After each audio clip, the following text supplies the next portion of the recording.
Auggie and Me, the Julian chapter. After. Now that is only tears such as men use, said Bagheera. Now I know that art a man and a man's cub no longer. The jungle is shut indeed to thee henceforthward. Let them fall, Mowgli. They are only tears. The Jungle Book. Oh, the wind is blowing. Through the graves the wind is blowing. Freedom soon will come. Then will come from the shadows.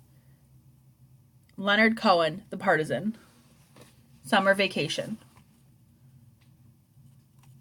My parents and I went to Paris in June. The original plan was that we would return to New York in July since I was supposed to go to rock and roll camp with Henry and Miles. But after everything that happened, I didn't want to go to that anymore. My parents decided to let me stay with my grandmother for the rest of the summer. Usually, I hated staying with Grandmere, but I was okay with it this time. I knew that after my parents went home, I could spend the entire day in my PJs playing Halo, and Grandmere wouldn't care in the least. I could pretty much do whatever I wanted. Grandmere wasn't exactly the typical grandma type. No baking cookies for Grandmere. No knitting sweaters. She was, as Dad always said, something of a character. Even though she was in her 80s, she dressed like a fashion model. Super glamorous. Lots of makeup and perfume. High heels. She never woke up until 2 in the afternoon, and then she'd take at least 2 hours to get dressed. Once she was up, she would take me out shopping or to a museum or fancy restaurant. She wasn't into doing kid stuff, if you know what I mean. She'd never sit through a PG movie with me, for instance, so I ended up seeing a lot of movies that were totally age inappropriate. Mom, I knew, would go completely ballistic if she got wind of some of the movies Grandmere took me to see. But Grandmere was French, and was always saying my parents were too American anyway. Grandmere also didn't talk to me like I was a little kid. Even when I was younger, she used to never use baby words or talk to me the way grown-ups usually talk to little kids. She used regular words to describe everything. Like if I would say, je vais faire pipi, meaning I want to make a pee-pee, she would say, you need to urinate, go to the lavatory. And she cursed sometimes too. Boy, could she curse. And if I didn't know what a curse word meant, all I had to do was ask her, and she would explain it to me in detail. I can't even tell you some of the words she explained to me. Anyway, I was glad to be away from NYC for the whole summer. I was hoping I would get all of those kids out of my head. Auggie, Jack, Summer, Henry, Miles, all of them. If I never saw any of those kids again, seriously, I would be the happiest kid in Paris. Mr. Browne. The only thing I was a little bummed about is that I never got to say goodbye to any of my teachers at Beecher Prep. I really liked some of them. Mr. Browne, my English teacher, was probably my favorite teacher of all time. He had always been really nice to me. I loved writing, and he was really complimentary about it. I never got to tell him that I wasn't coming back to Beecher Prep. At the beginning of the year, Mr. Browne had told all of us that he wanted us to send him one of our own precepts over the summer. So one afternoon, while Grandmere was sleeping, I started thinking about sending him a precept from Paris. I went to one of the tourist shops down the block and bought a postcard of a gargoyle, one of those at the top of Notre Dame. The first thing I thought was, when I saw it, was that it reminded me of Auggie. And then I thought, ugh, why am I still thinking about him? Why do I still see his face wherever I go? I can't wait to start over. And that's when it hit me, my precept. I wrote it down really quickly. Sometimes it's good to start over. There, perfect. I loved it. I got Mr. Browne's address from his teacher page on the Beecher Prep website and dropped it in the mail that same day. But then, after I sent it, I realized he wasn't going to understand what it meant. Not really.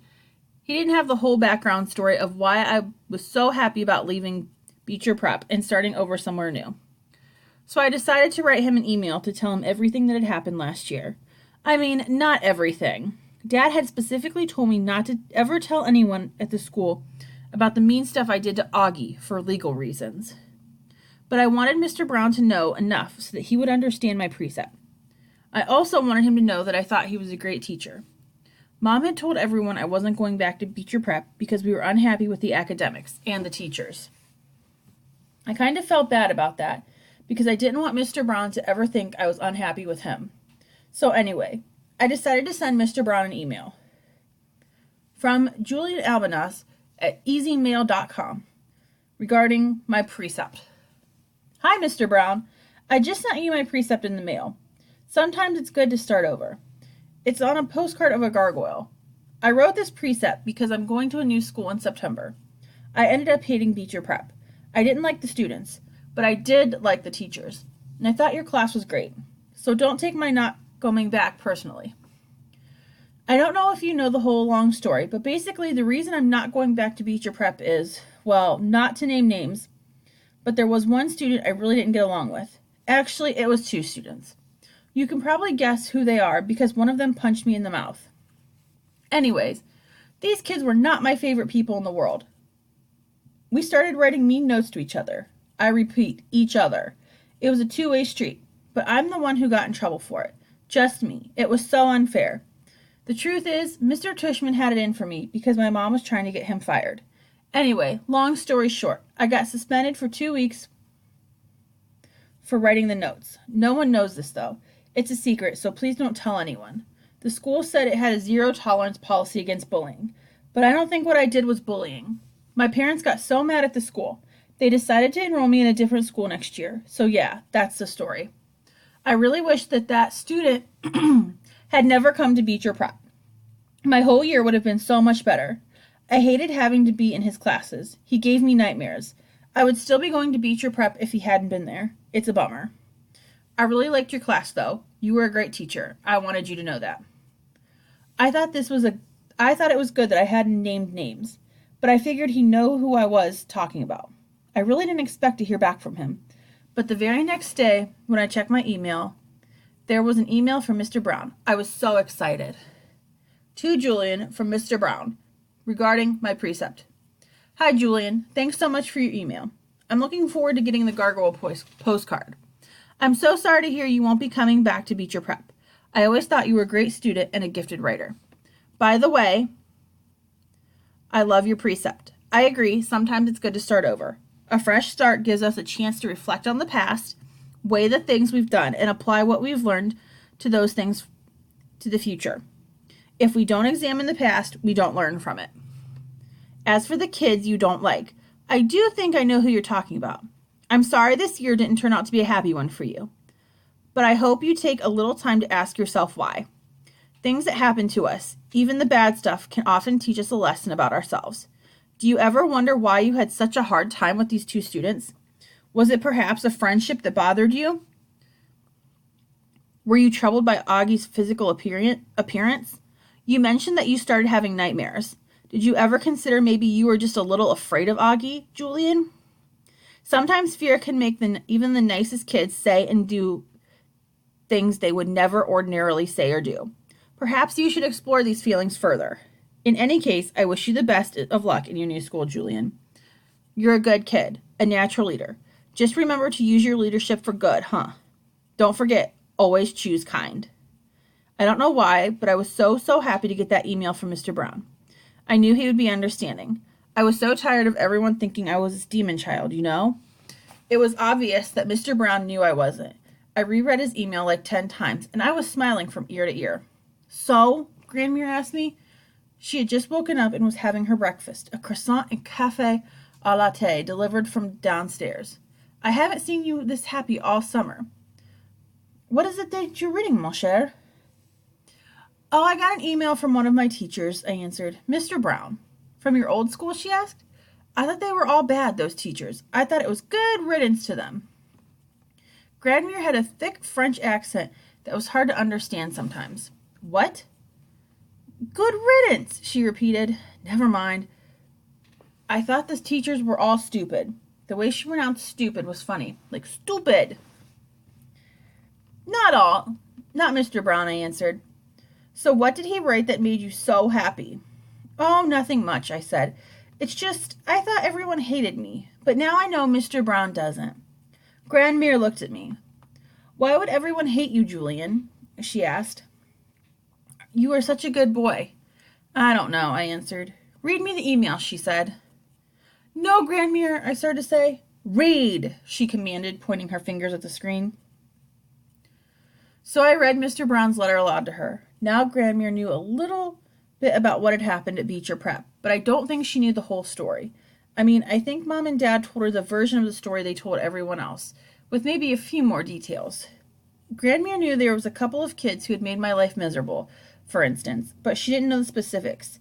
She didn't know I'd gotten punched in the mouth, and she didn't know why. If anything, Grandmere probably assumed I had gotten bullied, and that's why I was leaving the school. There were parts of Mr. Browne's email she really didn't understand. What does he mean? She said, squinting as she tried to read off my screen. Augie's physical appearance.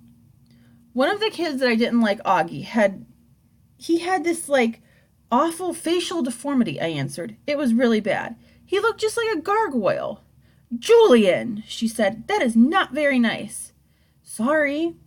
And this boy, he was not sympathetic? She asked innocently. He was not nice to you? Was he a bully? I thought about that. No, he wasn't a bully. So why did you not like him? I shrugged. I don't know. He just got on my nerves. What do you mean you don't know? She answered quickly. Your parents told me you were leaving this school because of bullies, no? You got punched in the face, no? Yeah, I got punched in the face, but not by the deformed kid. By his friend. Ah, so his friend is the bully. No, not exactly, I said. I can't say they were bullies, Grandmere. I mean, it wasn't like that. We just didn't get along, and that's all. We hated each other, and it's kind of hard to explain. You kind of had to be there.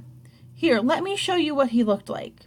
Then maybe you'll understand better. I mean, not to sound mean, but it was really hard having to look at him every day. He gave me nightmares. I logged onto Facebook and found our class picture and zoomed in on Augie's face so she could see. She put her glasses on to look at it and spent a long time studying his face on the computer screen. I thought she would react the way Mom had reacted when she first saw the picture of Auggie, but she didn't. She just nodded to herself and then closed the laptop. Pretty bad, huh? I said to her. She just looked at me. Julian, she said, I think maybe your teacher is right. I think you were afraid of this boy. What? No way, I answered. I am not afraid of Auggie. I mean, I didn't like him. In fact, I kind of hated him, but not because I was afraid of him. Sometimes we hate things we are afraid of, she said. I made a face like she was talking crazy. She took my hand. I know what it is like to be afraid, Julian, she said, holding her finger up to my face. There was a little boy that I was afraid of when I was a little girl. Let me guess, I answered, sounding bored. I bet he looked just like Auggie. Grandmere shook her head. No, his face was fine. So why were you afraid of him? I asked. I tried to make my voice sound as disinterested as possible, but Grandmere ignored my bad attitude. She just sat back in her chair, her head slightly tilted, and I could tell by looking into her eyes that she had gone somewhere far away.